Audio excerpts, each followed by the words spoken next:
Okay, so it's currently about 1 a.m. I have just finished implementing the inventory basics on the server side. Um, got work tomorrow, and then I will continue adding the inventory system on the client side. We're slowly getting there. We have the basic inventory UI window rendering, although currently that's not actually displaying any of the items. That's going to be the next step. We'll be modifying our draw player inventory method.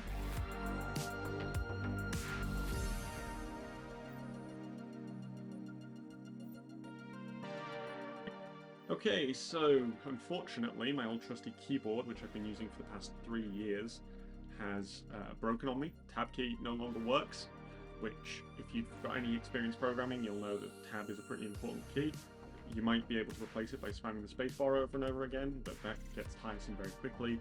And if one key is broken, then repeatedly hitting another key is not going to help that other key survive much longer either. So I've done a rush order, got myself a new Magic Keyboard with Touch ID. That means that not only can I use my tab key again, but I also have a fingerprint scanner so I can log into my computer a bit more quickly. Okay, so we're making really good progress. We have an item on the ground here which has been sent over by the server. We can move items around our inventory. If we try and move an item to a slot that is already occupied, it gets sent back to the previous location. And we have our new context menu for if you right click. So the next thing to add is actually making it so that when we right click our item, we can pick it up. So it's now Saturday again. We've spent about a week building this inventory system at this point. It's got all the features that we'd expect to be there. You can pick up items, you can drop items, and you can move them around. That's pretty much all we want from the inventory system for now, but I thought I'd just go over quickly how the interaction system is working. So we're going to switch over to the iPad view again. So on the grid of the world, we have a series of tiles, right? Really crappily drawn grid here.